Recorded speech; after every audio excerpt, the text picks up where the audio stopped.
Hi everybody, hey, it's Barry again, and so good to be back with you again for another blog post that I've just written. And actually, this week's been quite a cool week for me because I've actually just put out my very first course, and it's called "How to Dig Yourself Out of Your Own Hole." Sounds like a something from a plumber or excavator's group, but it's actually how to dig yourself out of, say, depression or a mental health hole or just a situation you're in. Um, and it's pay what you want. So it's like you can have it for free, or you could go to infinity and beyond and pay me $1 gazillion. But anyway, I know you won't do that. But it is really, it's a culmination of like lots of stuff that I've been writing and thinking about over many years. And it's all now in a 1 hour, 43 minute course. And it's videos, audio, and like a little workbook. But hey, if you want to learn more about that, come over to turningthepage.co.nz and go into the learning section, and there'll be how to dig yourself out of your hole. But on and onwards and upwards into this week's post, which is all about religion. Now, before you turn off, just hear me out.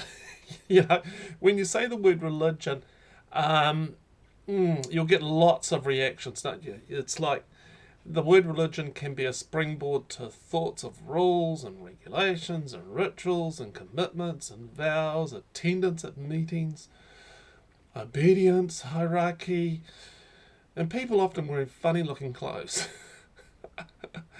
And religion is often seen as like a straitjacket to freedom. You must do certain things to get right with God and be part of the group. But actually, I think we are all prone to want to find a religion of our own, even making a religion that we can call home. And I think it's quite important that we look into the word religion a little bit deeper. And if we look into the history of the word, we find that it comes from two words. And I'm going to absolutely mess up the speaking of this Latin, so please forgive me. Religare, i.e., rare, as in again, so repeat or review, rare, and ligare, which means to reconnect. So, religario is a religament or reconnect. And like when I first saw that, I thought, wow, here's a surgeon reconnecting ligaments and bones back into the sockets where they've been pulled out, or a physio, or someone who knows about bones and stuff, pushing those ligaments back together, reconnecting.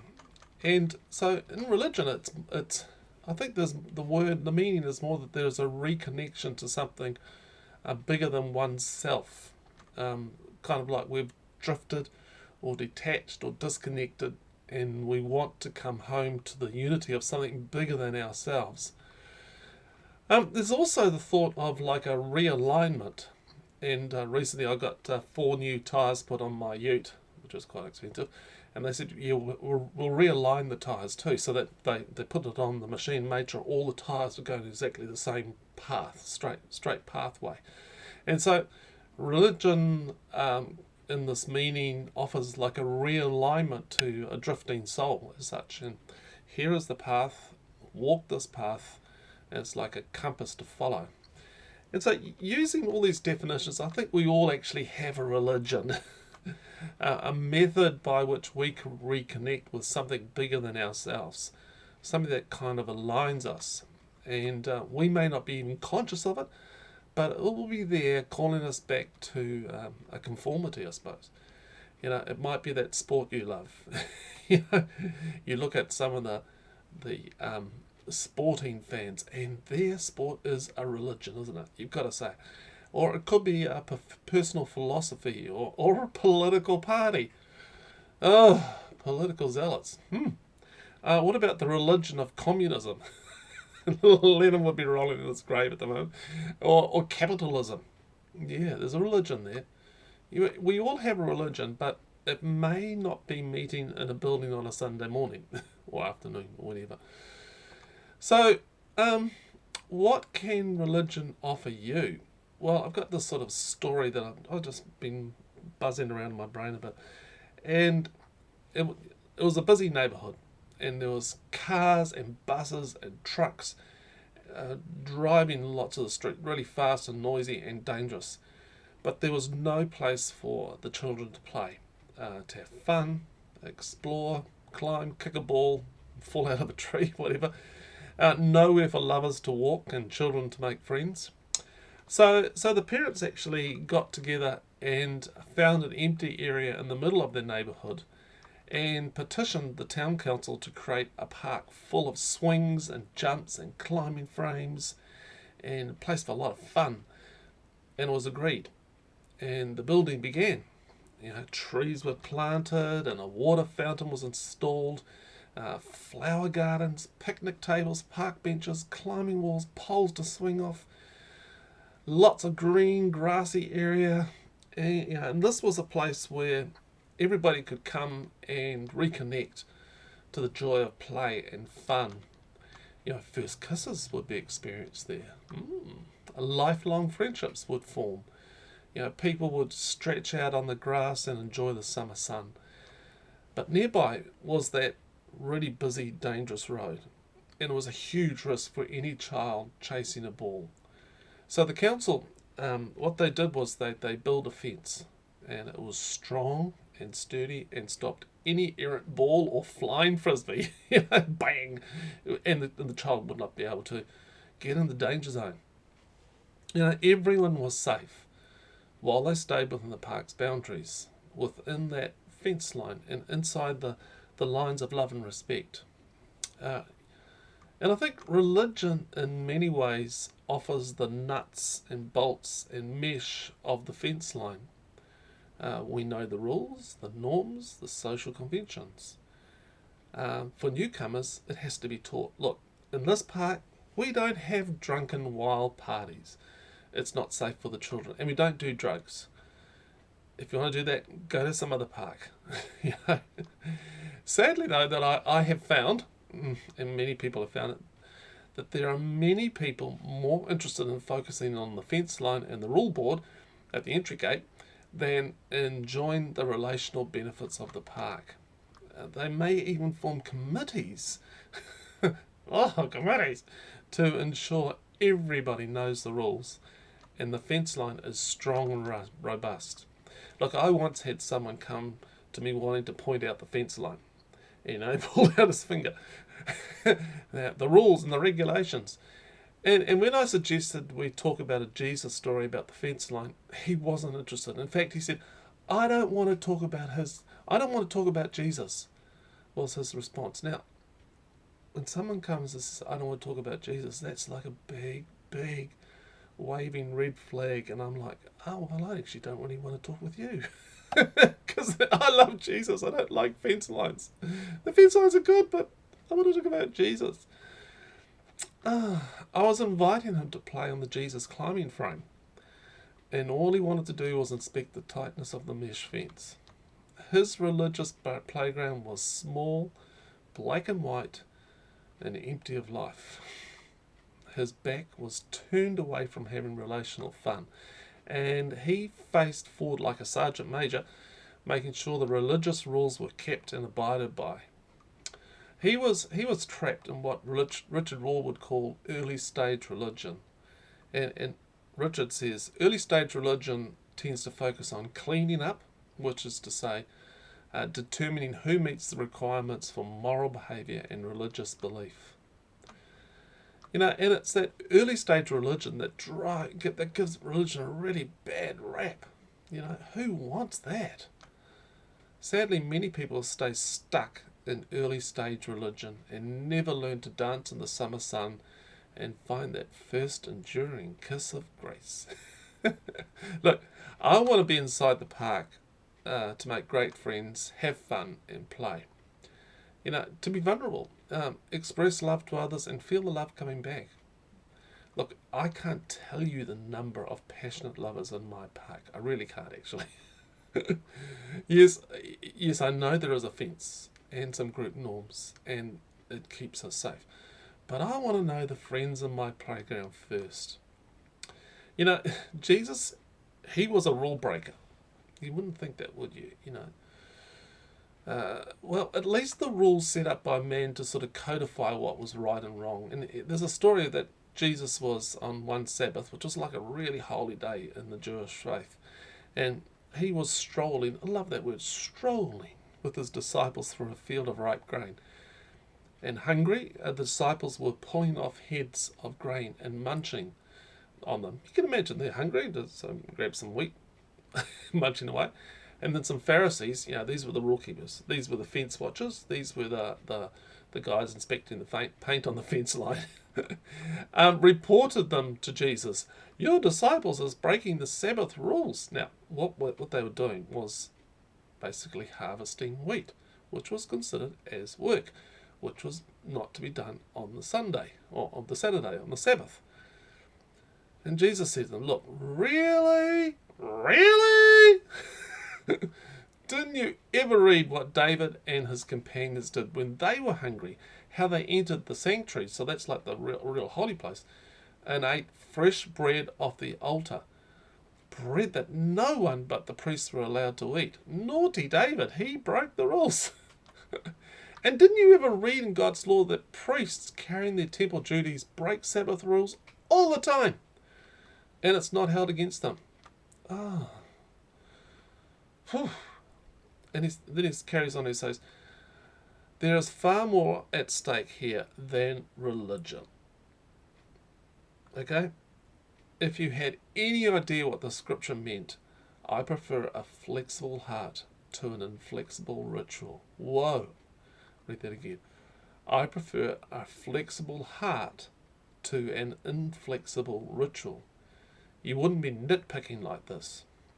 The Son of Man, which was him, is no yes man to the Sabbath. He's in charge. Then he carries on and tells another story. When Jesus left the field, you can tell he's probably a bit worked up by this, but he entered their meeting place. So he entered the church building as such. And there was a man with a crippled hand. Right? Okay, here in church as such was a man who had a crippled hand, and then Jesus said to them, look, is it legal to heal on the Sabbath? They said to Jesus, is it legal to heal on the Sabbath? So, is it legal to do work like healing on the Sabbath? And they were baiting him. They're trying to get him into an argument. And so, the wisdom of Jesus, he said to them, is there a person here who, finding one of your lambs, okay, little sheep, that had fallen into a ravine, wouldn't, even though it was the Sabbath, even though it was the day you shouldn't be doing work, pull it out? Okay, so there's a little lamb down there, but it's a Sabbath. I can't do that. Surely, he said, surely kindness to people is as legal as kindness to animals. He was really sticking it to them. And then he said to the man with the crippled hand, hold out your hand. And so the man held it out, and it was healed. Wow. On the Sabbath, Jesus did work. And the Pharisees walked out furious, sputtering about how they were going to ruin Jesus. These were fence watchers. They were inspecting every legal mesh link in the fence. They were more interested in religion than in relationship. And so, in that passage of Jesus, what was more important? I think it was the following of the religion, or was it the dance of relationship Jesus was part of? Look, when I'm told that I'm religious, I feel like I'm a movie screen and people are projecting onto me all their views and opinions about religion, the religious people. Look, my religion is not so much about following the rules, it's more about being in a relationship. And in the relationship, good things happen. Crippled men's hands get healed. Lambs get pulled out of ravines. People are allowed to eat wheat on a Sunday, Saturday, whatever. Good things happen. You see, the religious rules become the background to the deeper relationship that is happening. You see, where you focus is where you'll go. And when I focus on the fence, when I focus on keeping the rules, I lose out on the relationship. I lose out on the relationship offered to me in the playground, and I disconnect from the ones I'm to be in relationship with. I disconnect with the man with the crippled hand. And I don't think Jesus would be happy with that. I stop smelling the roses when I start inspecting the flaky paint on the wire. And I stop enjoying the sun streaming down when I'm stooping to dig dirt for a new and stronger fence. Looking at the fence is hard work, but playing on the swing is fun. And so the question is where is your religion, whatever that is, where is it taking you? It could be a sport, it could be a philosophy, it could be a spiritual faith, but where is it taking you? Is the realignment it offers you, is it reconnecting you with something bigger than yourself? I think religion has a lot to offer our mental health. That realignment and reconnection to something healthy and whole. I also know that religion can bring a great deal of unwellness to people. Anxiety, depression, guilt, shame, fear, to name but a few. And so what does a healthy religion for our mental health look like? And years ago I found this piece by Dr. David Benner. He suggested there were 6 markers of healthy spirituality, which we can bring into as a context for our how we consider our religion. Number 1, is it grounded in reality and it's helping to see things as they truly are. Number 2 is awareness. Number 3 is hopeful openness. Number 4 is loving connectedness. Number 5 is transcendent meaningfulness. And 6 is capacity for work, love and play. And you can read more about those. I've got a link here on the website in this blog post. But I'm asking you, is your place of reconnection and realignment growing those 6 qualities in you? See, I'm not religious, but I have a religion. And I say, let's dance and play. Here's a few quotes for us to consider. The essential function of religion is to radically connect us with everything. Yeah, everything. Religio is to realignment or reconnect. It is to help us see the world and ourselves in wholeness and not just in parts. Richard Rohr. To the Jewish person and to all of us who have inherited their wisdom, there was one face that we are looking to, that we look to for mirroring, one face that we keep returning to for validation and definition, the face of God. Healthy religion creates very healthy people. That's from Richard Rohr. Symbolism, however, always connects what has been thrown apart. Always reconnects what has been thrown apart. This probably explains why healthy religion, religio, bind back together, throughout history gives us symbols, images of reconciliation that heal, put together what has been taken apart. Richard Rohr. And this is from David Benner. Religious beliefs and the accompanying sense of belonging within a community that shares the monopoly on truth, those beliefs appear to represent, feed a basic need of the ego. The ego needs to feel special. It does this by making distinctions that set it apart from others. Possessing the truth and belonging to the small circle of those that share this distinction is like a hit of crack cocaine to the fragile ego. I love that. I'll read it again. Possessing the truth and belonging to the small circle of those that share this distinction is like a hit of crack cocaine to the fragile ego. It feels incredibly good. It wraps the vulnerable ego in a luxurious soft fabric that makes it feel warm, comfortable and substantial. But like a bandage wrapped too tightly around a wound, it cuts us off from our essential vitality. After all, What need is there for further becoming if you already exclusively possess the full truth? Boy, there's a lot in there. David Bennett, good stuff. Some more from David. Religions lose their way when they focus primarily on the transmission and defence of beliefs and the cultivation of belonging that occurs around those circles of belief. Christians also do this when they settle for beliefs rather than personal knowing. They do this when they worship Jesus rather than following the path he lived and taught. Faith should enable them to walk the path, becomes reduced to agreement with propositions. And a final David Benner. Love that guy. In my view, Christianity lost its way when it settled for being a religion rather than a transformational path that I am convinced was what Jesus came to teach, live, and offer the world. And as a result, Christianity is on the verge of irrelevance to spiritual seekers, both with and outside the church. Brilliant stuff. Hey, a couple of questions. Number one, what is your gut reaction when someone says the word religion? Number two, is your focus more on the fence line or on the playground? What feels safer? Number three, which is a strange little question, but where did you have your first kiss of love? Big question.